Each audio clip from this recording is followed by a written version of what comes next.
What if someone asked you what you really know about the wilderness? What if I told you it's not just a dry place on a map, but a sacred place where heaven once touched earth? What if the wilderness was never about being lost, but about being found? Not about emptiness, but about encounter. You see, there are moments in life when everything feels still, yet heavy, like standing in a land that stretches far but gives nothing back. It is dry, silent, and lonely. This is the wilderness, a place not just of sand and heat, but of heart and soul. Israel once walked through such a place, not by mistake, but by the path of God Himself.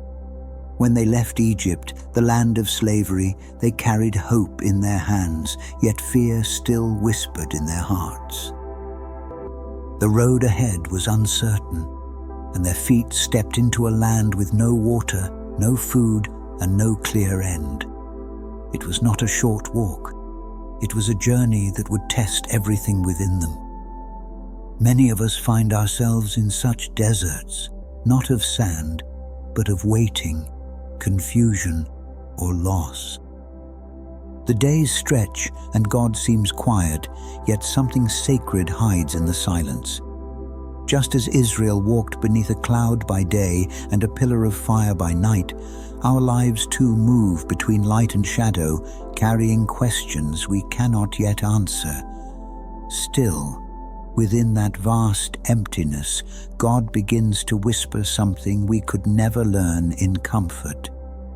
When the Israelites crossed the Red Sea, it was not only a change of place, it was the birth of a new people. They were no longer slaves, yet freedom did not feel like they thought it would. Many today walk out of one struggle, hoping peace will be waiting on the other side, but find instead another kind of test. The sea had closed behind them, but the desert opened before them. Exodus 15 says they traveled 3 days without water, 3 days of thirst and worry. When they finally reached Marah, the waters were bitter, undrinkable. It was Moses who cried to God, and God showed him a tree. When he threw it into the water became sweet.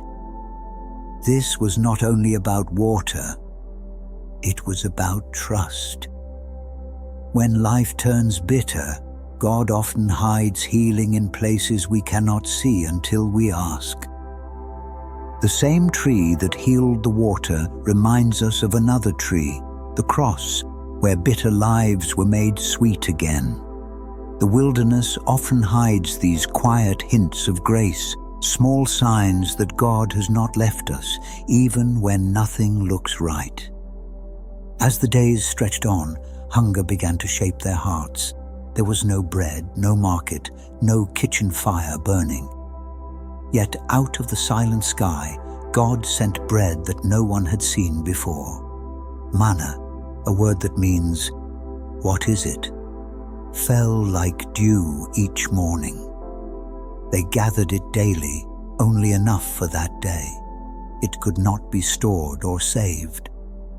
This daily rhythm taught them that God's care was not a one-time event. It was constant, close, and living. In our lives, we often wish to have everything planned, enough to never worry again.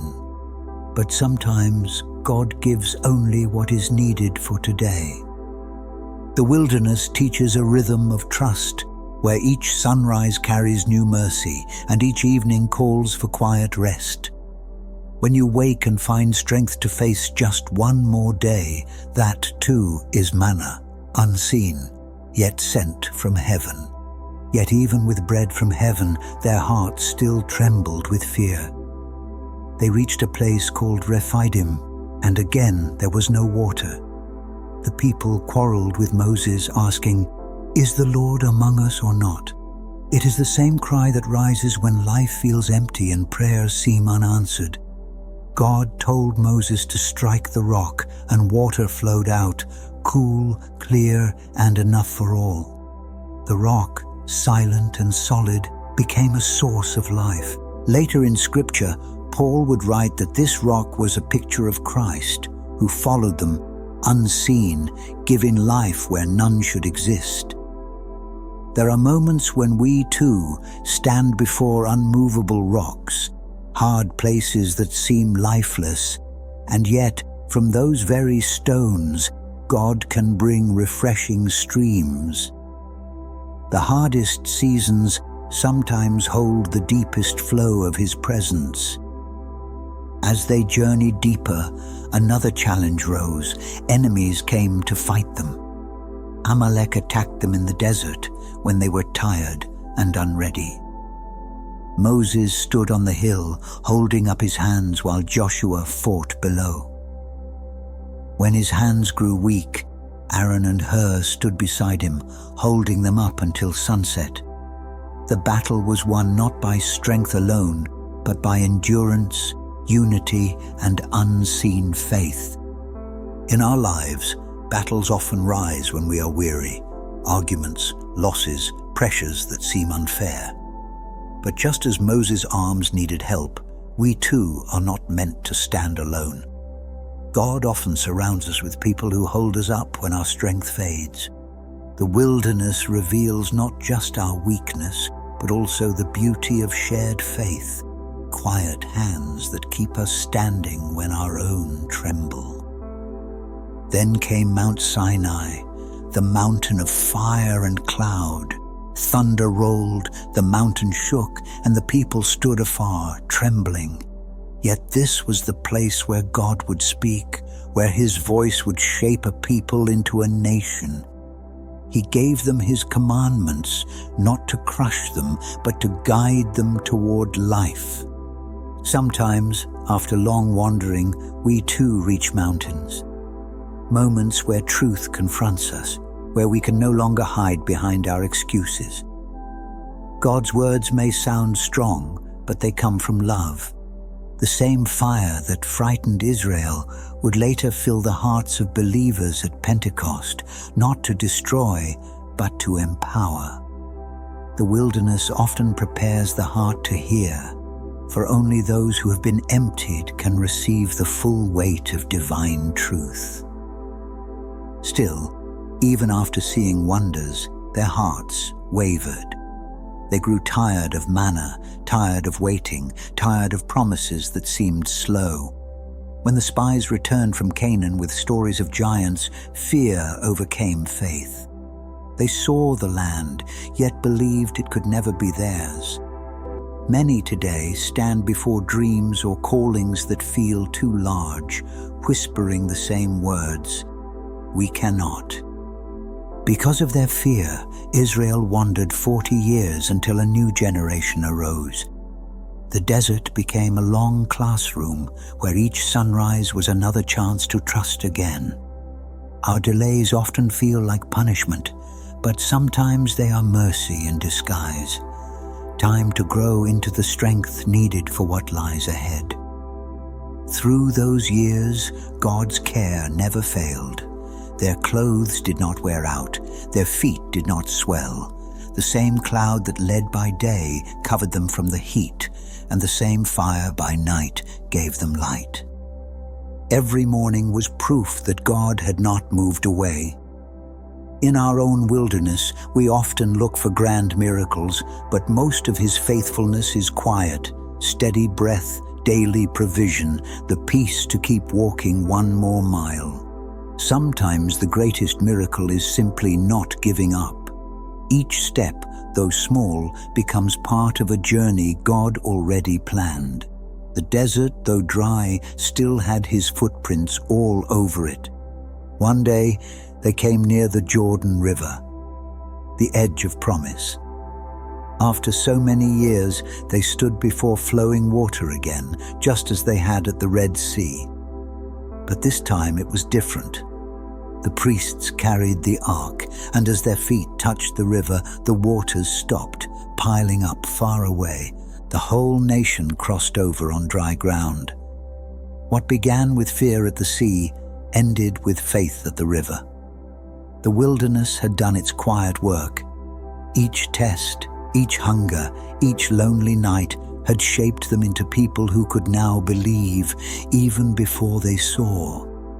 The path that once seemed endless now opened into promise. Long after Israel entered the land, the wilderness remained a symbol, a sacred picture of the heart's journey with God. Even Jesus, before beginning his ministry, was led into the desert for 40 days. There, without food or company, he faced temptation and stood firm. He repeated Israel's story, but this time without failure. Where they doubted, he trusted.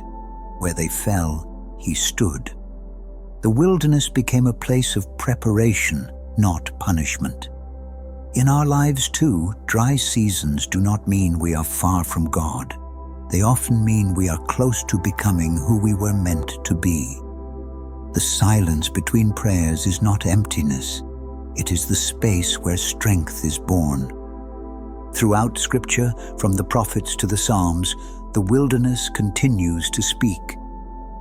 Elijah ran there and found God not in the wind or fire, but in a gentle whisper. David hid among its rocks and learned songs that still comfort us today.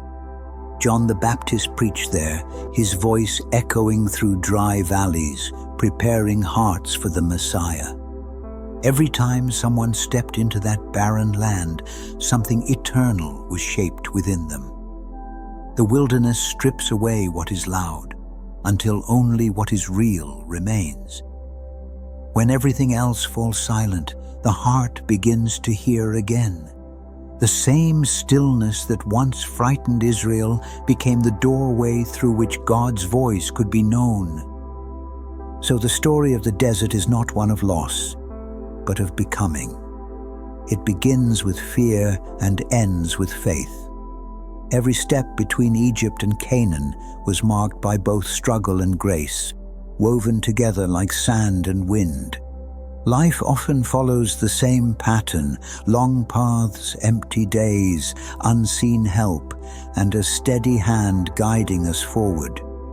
When you look back, the wilderness may no longer seem like a place of waste, but of wonder. Beneath its dust, something precious was formed. A quiet strength, a deeper trust, and a heart that can now walk even when the road is long. The desert did not destroy them, it prepared them. And in every wilderness we face, that same God still walks beside us, shaping something holy in the silence. We all walk through deserts. Some we can see, and others we carry inside. Maybe yours has been a season of waiting, or silence, or pain that words couldn't fix. But somewhere in that dry ground, something holy has been growing. Something only wilderness could teach you.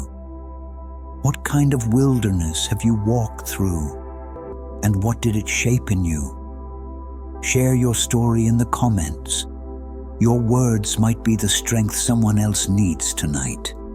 And if this journey spoke to your heart, take a moment to like this video and subscribe. Not just to follow content, but to walk together through more stories that remind us that even in the desert, God still speaks.